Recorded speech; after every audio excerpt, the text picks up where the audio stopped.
Welcome back to Live With, brought to you by Species Nutrition. Visit speciesnutrition.com. I'm Dave Palumbo, and today's guest is an old friend, not only to RXMuscle, but to the industry. She was a former two-time Figure Olympia champion. I'm talking about Jenny Lynn. Welcome. Hi, thank you. You know, you Facebooked me the other day, and I hadn't heard from you in years. Like it might have been almost, dare I say, almost 8 or 9 years, maybe. Probably.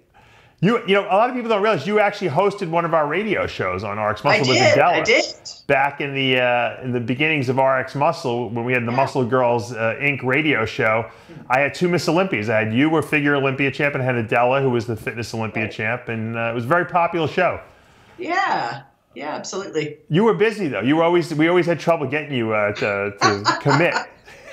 Busy is good. I find busy is good. If you're not busy, bad things are happening.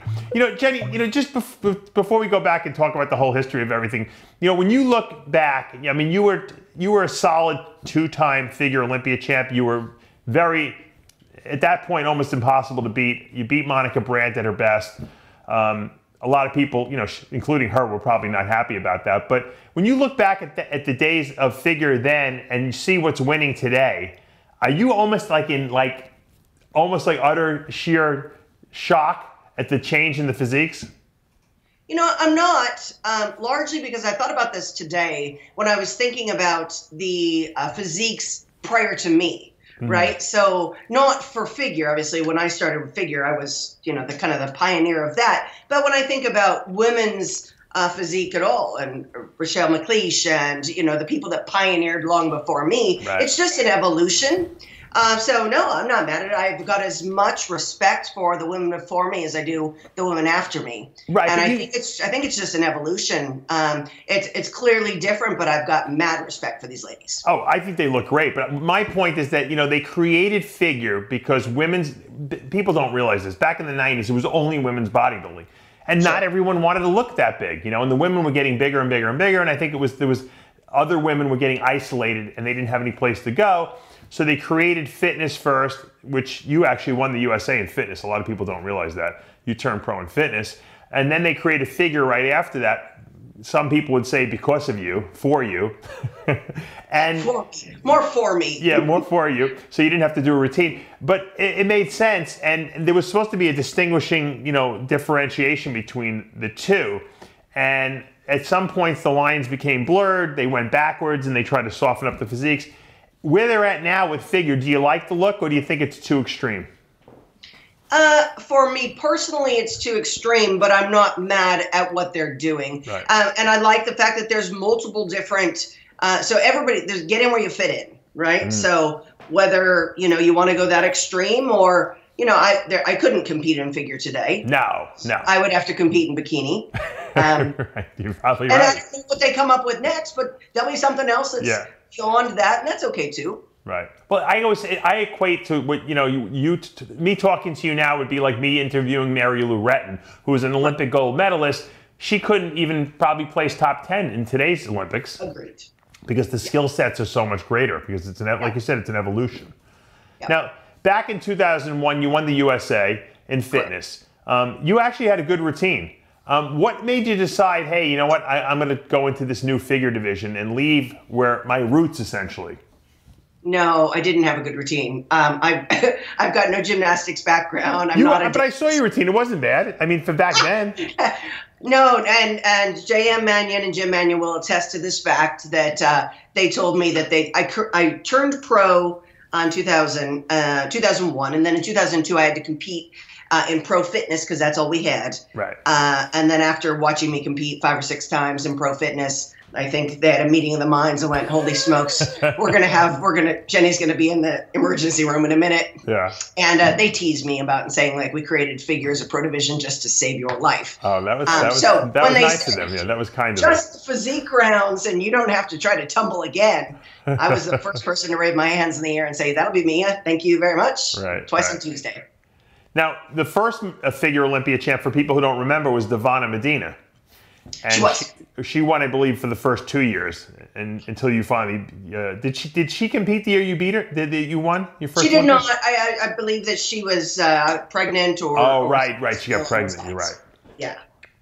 You're right. So you kind of took over. Now, a lot of people thought, Monica Brandt was going to be the next coming. Obviously, she had won the Olympia in fitness one year. Were you, when you were, competing against her, because I think she had beat you that first Olympia that you did against her. Were you shocked that you beat her that first time and won the Olympia? I was honestly, when I'd competed as a pro in fitness, I didn't, when the first Arnold Classic 2003 was the first time they offered, figure as a pro division. Right. And I was just thrilled to pieces just to be on that stage standing there.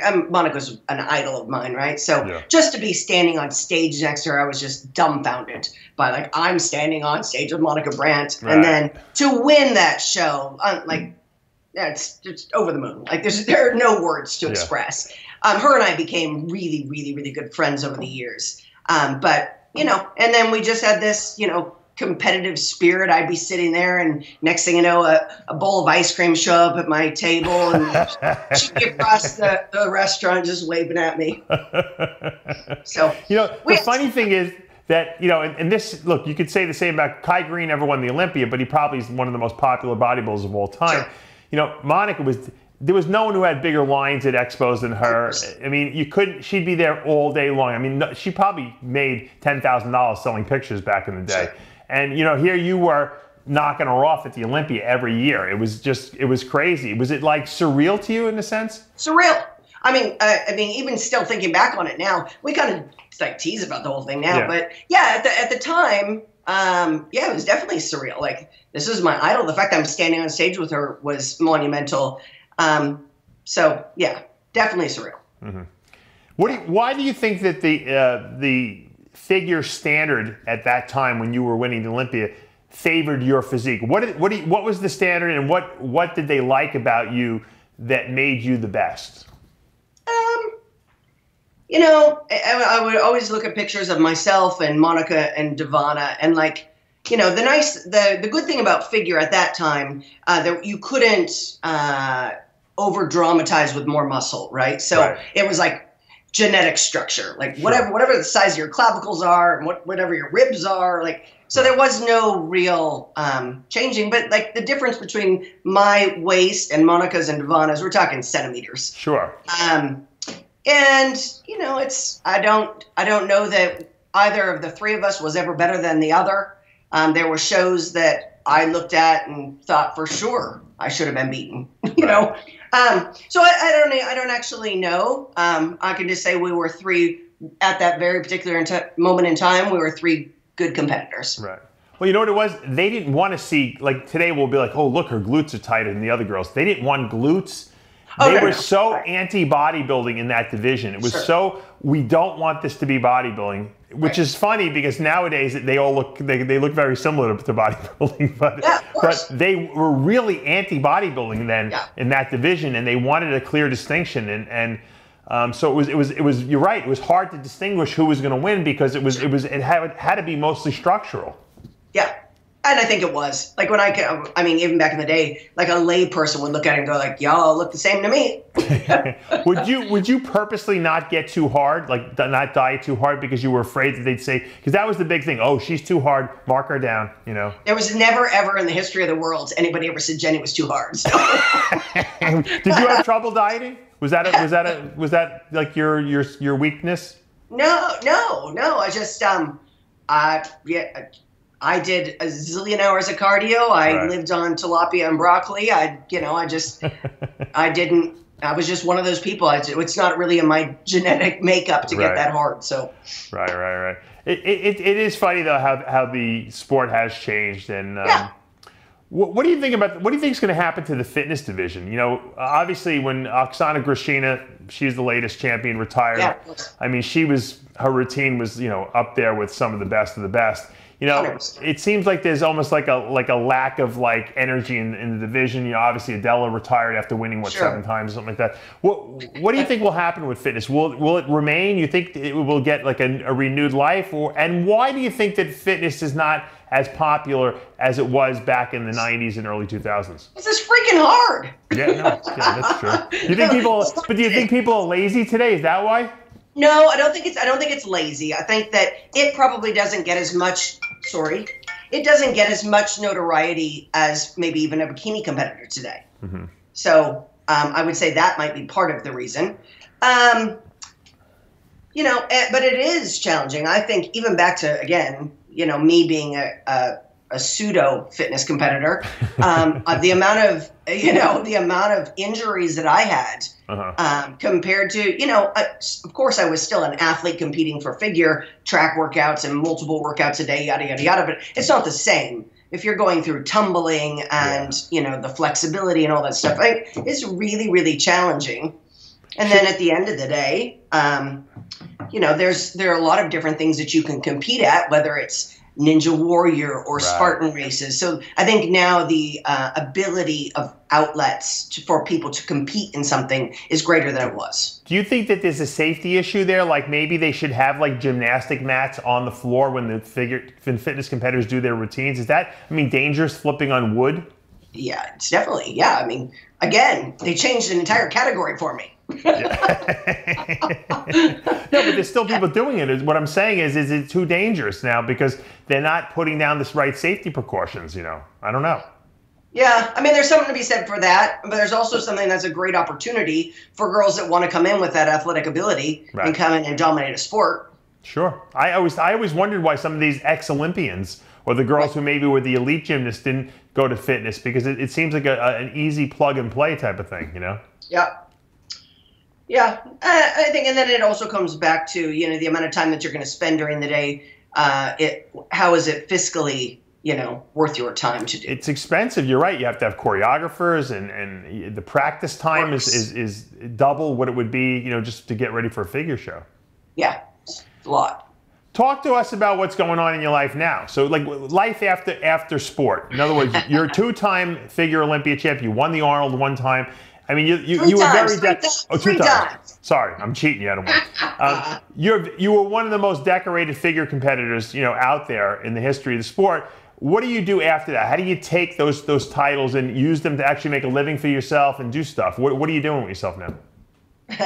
So that's a great question, and that's, I think, one of the biggest values that I can give to upcoming athletes or even retired athletes is, what do you do when you're done? And so that's why I found myself. I retired at the after the 2009 Olympia, and I found myself kind of in this quandary of, all right, well, now what? I had been a sponsored athlete with GNC and Muscle Tech and Ultimate Nutrition for a decade. And all I really knew, there was the 10 foods I could eat. And I lived in this little bubble and had the gym, juicer home. I knew this bubble. Yes. And then I was like, all right, so now I need a whole new life. So kind of have to, you know, recreate yourself. And so I kind of prayed for a brand new plan and what was I going to do. And I was introduced to the world of network marketing. And I was with a previous company for 8 years. Which was a 90-day transformation challenge, which fit my brand perfectly because that's what I was doing on my own personal website. Okay. And was introduced to that and had mad success with that company, helped 40 people earn a 6-figure income, made a few $1 million myself. So it was great. Yeah. So it was okay. So you are a success story after all said and done. I'm a success story of leveraging my namesake and my brand into something else entirely different. But that's awesome. A lot of people can't do that. They can't make that jump. Did you find business was hard, or did you find that once you stopped competing, you were able to channel that energy into that? Well, I think that's really what it was. It was channeling energy into something else. Like, you know, when you're a competitor, it's all you do. It's all you live, breathe, think. And that was just kind of, I was of that mindset. So it was it was a brand new skill set, but it was the same functionality. Gotcha. Meaning, you know, it was still, you know, X amount of time doing this, X amount of time doing that, learning new skill sets, etc. So similar in regards to passion and functionality, different in just, it's a brand new wheelhouse. I always ask people, I ask the guys this a lot of questions, this question a lot, but I want to ask you the same question. Now that you're getting a little older, you know, and now that you're not competing, and obviously you can't do the things you did in the gym probably when you were younger, I can't, you know, myself. Do you find it frustrating to see your body changing as you're getting older? Is it depressing? People ask me that question all the time. I'm like, no, I'm fine with it because I already did what I had to do and prove what I had to prove. But a lot of people, they have trouble with that. Yeah, I don't have any trouble. We're good. Yeah. No, I think largely, you know, I would imagine if you wanted to drop whatever, 5 pounds, 10 pounds and do pictures or whatever, if I wanted to lose 10 pounds and do a photo shoot, I could. Yeah. But I did 31 contests. There's people like, do you have abs? I'm like, kind of. But you can Google it. You can Google it. Yeah. It's all there. But no, I don't. I certainly don't miss competing. And I'm proud of being able to transport into, you know, something new and a new form of business and being an entrepreneur. Right. And, you know, next chapter kind of thing. Maybe we'll see you on Shark Tank as one of the judges. Yeah, that sounds good. There you go. What's your routine like now? I mean, do you work out? Do you do cardio? Do you have the same similar routine? Well, right now I'm watching snow flurries outside, but generally speaking, I've got this massive hill right outside my home, and I usually run up and down this hill. Nice. I do it probably 4 days a week, 5 days a week. Oh, okay, so that's cool. Yeah, so it's close, convenient. I don't. After spending a lifetime of hours on a treadmill or in Stairmaster, I'm kind of over it. So I prefer to get outside, but it's a little chilly right now. Yeah. You got to move to Florida like I did. I left New York and I said, screw that. I'm going to the warm weather, you know. Right. I still train, generally speaking, most weeks, each body part once a week, but not crazy. I mean, I'm not trying to prep for a show. I'm just trying to live a normal, healthy life. So Jen, what does it cost if someone wants to sign up for your challenges on your website? What do they get and what does it cost them? Yeah, so I've got 2 that I'm running right now. One's a 6-week challenge. It's basically a diet workout program, but I'll customize it for people based on, you know, what do you like, what don't you like in regards to food, when can you train, what kind of cardio do you have, and so we just do a phone consultation, and then I write up a diet workout program for them. Right. A couple $100, $200. Gotcha. So, now, is this like a regular person? What if like a competitor came to you and said, "I want you to train me to do a show"? Would you do that? Yeah, of course. Yeah, of course. I've trained hundreds of competitors. No, I know you have over the years. I didn't know if you were still doing that. I'm not. I mean, I haven't been currently, but I'm certainly open to it. I've got the wheelhouse to make it happen. Sure, but, you've done plenty of time. You know, what I really love working with is the average everyday person that's just, you know, like me or you, like, hey, I want to lose 10 pounds, or can you help me put on, you know, you and I might not be the best example of this, but my next door neighbor, we'll go with her. No, but I know what you're saying. I enjoy that too because they show a lot of gratification, you know, and they're very happy that you help them, and you know, it's almost like they don't take it for granted, But I'm sure, in a sense, if you had a competitor who had good potential and you saw that in them and you were able to help them achieve something special, it's kind of like at this point in your life, you kind of live vicariously through the people you help 100%. Almost, right? Yeah. Yeah, no, it'd be fun to train an up-and-coming competitor that was interested in doing that. So I most certainly would do that. You know, I would train a teenager, right? I'm open to, over the course, I started helping folks get healthy when I graduated from high school in 1990. So there, I've just told everybody my age. But I mean, I've been doing it now for 28 years, so a long time. So I've worked from everybody from children to, you know, adolescents to teenagers to adults, you know, collegiate athletes and competitors, male bodybuilders, like you name it. I've been the gamut. Very cool. Yeah. Well, it's great to hear that you're doing so well. I know you're also involved in a GH, what is it, sublingual or transdermal? So, yeah. So I just launched my own. Actually, today, my webmaster just finished my new website, which is JennyLynnFitness.net. So for all of my online training, everything, it will be through there. I did also just start working with a company, and it's the only FDA-registered transdermal HGH gel that's on the market. And it works, huh? Yeah, so I've been using the product before. I was going to put my name on it. Yeah. I've been using the product myself for the past couple months, and the product's effective. without changing my diet, my workout program at all. I've lost, I don't know, 6-7 pounds, a few percent body fat. Wow. Feel good, sleeping like a rock.